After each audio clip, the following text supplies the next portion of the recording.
প্রবাসী ভাইদের প্রতি আমার ভালোবাসাটা আরো বাইরে গেল। কয়দিন আগে একটা গরিব মানুষের পা ভাঙ্গা গেছি, এটার একটা ভিডিও দিয়েছিলাম। তো 20-25 হাজার ভিউ হয়েছে। তো আমার প্রবাসী ভাইয়েরা আমাকে 5,000 টাকা দিচ্ছে অ্যাকাউন্টে। এই মানুষটা একসময় সিএনজি চালাইতো।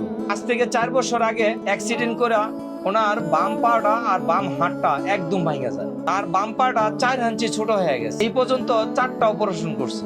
এইবার তার সর্বশেষ অপারেশন করতে হবে। এই অপারেশনে তার পাটা কাইটাও ফালাই দিতে হতে পারে। তা মোটামুটি তার 2 লক্ষ টাকা খরচ আছে। তার যে পারিবারিক যে অবস্থা, তার 3 বেলা এক মুঠো ভাত খাওয়াটাই তার জন্য অনেক কষ্টকর। সামনে আরেকটা অপারেশন লাগবে। স্ক্রিনের মধ্যে একটা নাম্বার দিয়ে দিতেছি, যারা যারা সাহায্য করতে চান তারা সাহায্য করতে পারেন। আমি চাইতেছি যে লোকটা যেন সুস্থ হয়, কর্ম করে খাইতে পারে। একটা ছেলে আছে, ওটার একটা ভবিষ্যৎ আছে। যার যার সামর্থ্য আছে তারা চেষ্টা করবেন কিছু একটা দেওয়ার জন্য। যাদের সামর্থ্য নাই তারা একটু ভিডিওটা শেয়ার করে দিবেন। সবাই ভালো থাকবেন, সুস্থ থাকবেন। আল্লাহ হাফিজ।